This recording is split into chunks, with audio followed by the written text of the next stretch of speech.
Using data to plan instruction, assessment and instruction are inseparable. So the topic of this video lecture is talking about data, what we collect, and then what we do with it.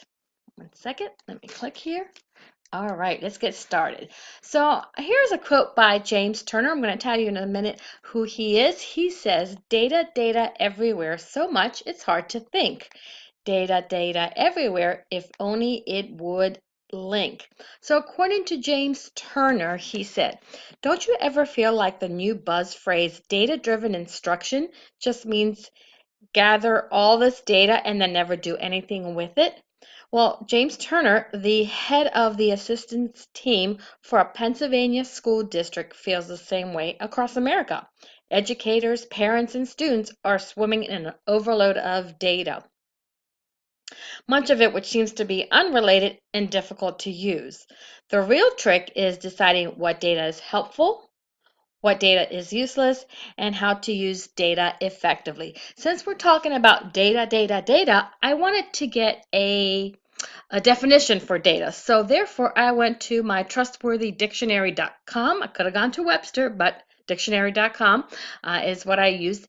And according to them, data means factual information, especially for information organized for analysis or used to reason or make decisions. Love this definition. However, they take it a step further, which I found this to be one of the better definitions of data because it says this definition goes beyond test scores and numerical values.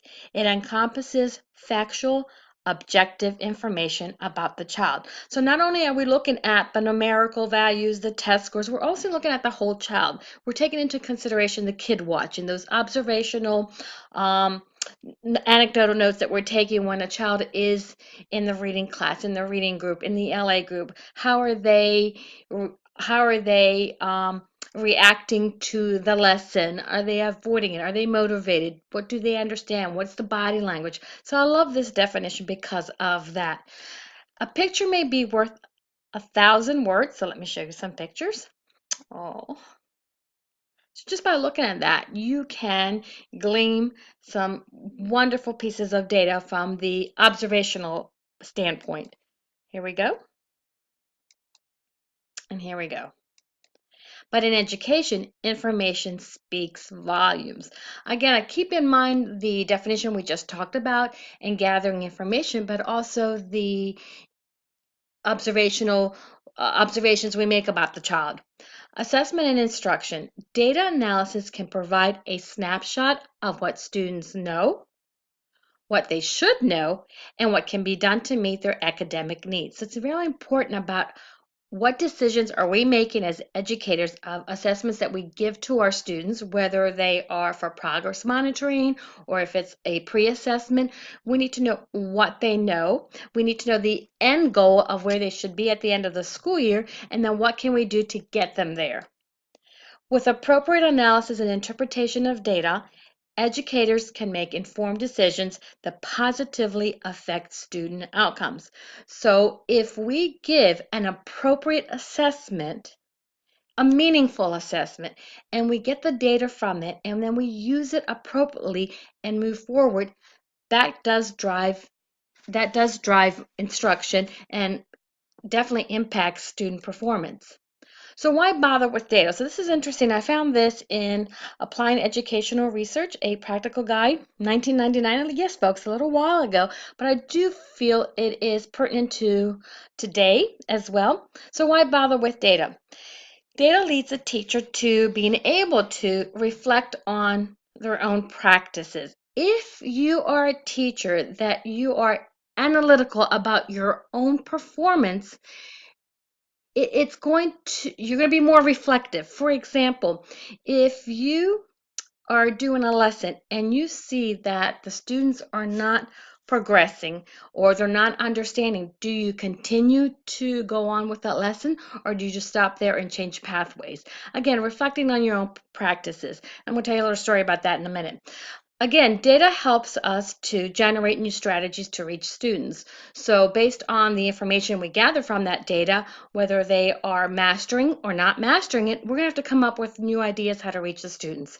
We need to make practical educational decisions. We need to meet the needs, the individual students' learning styles. I know I'm a very visual learner. I need to see it, I need to hear it, I need to feel it, I need to practice. So we need to keep that in mind with the type of learners our students are so we can reach them as well.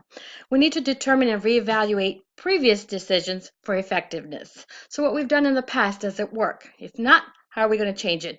And ultimately, we're going to be a more engaged, effective, productive, and confident and happy educator. I'm going to go back to reflecting our own practices.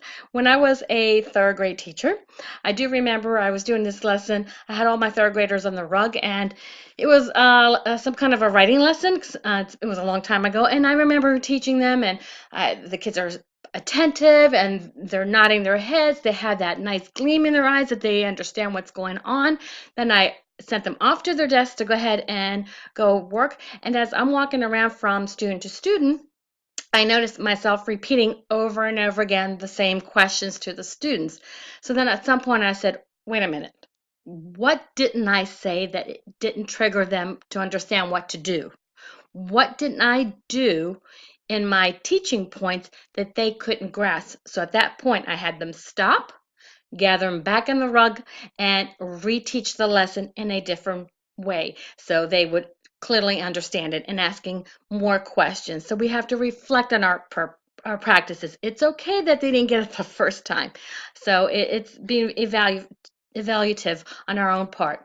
Assessment and instruction. Research, folks, research has shown that using data in instructional decisions can lead to improved student performance. Again, it's that meaningful data, those meaningful assessments that we give, that we're going to get that information that we want to make changes. However, this is so important. No single assessment can tell educators all they need to know to make well-informed instructional decisions. So researchers stress the use of multiple data resources. Critical here. It's so important that if a student fails an assessment or doesn't do well, that we quickly say, oh, they're not good in this one area. We cannot put our eggs in one basket. We have to look up multiple data points to make sure we have the whole child, all those pieces of the puzzle. Because if we base our decisions on one single assessment, we're doing a disservice to that student. It could have been an off day. It could have been a poor assessment itself. So it's important that we do look at multiple data sources. When it comes to improving instruction and learning, it is not the quantity of the data that counts, but how the information is used. So important that we make those important decisions on what we use as assessment and then how we use the data. 1 second, let me click. So now that I've given those meaningful assessments, I need to decide, how do I use that information? What is the student's well, that's great. Let me try this one again. What is the student's current level? I can use the information for that. I want to find out, what is the student ready for next? How can I support this? What will I design an activity, an intervention, offer a material, or adapt the environment? I have my data now. What am I going to do with it? Am I going to use that data to make decisions about groupings? And most importantly, now that I have that information, I need time to plan. Planning is essential, so I can find those appropriate resources, make those movements that I need to make those instructional decisions based on the data that I have given. I found this flow map or tree map. It's by Melissa Dixon and Leanne Nicholson, DI consultants that were hired in AACPS. It's a snapshot of how to use assessment. So we have up here on the top part, use assessment to determine what to teach. Well, in the state of Maryland, we are told what to teach. However, we can compact that standard. We can tier that standard based on what we know about our students and where they are in their learning process. We can determine who to teach. Will it be whole class?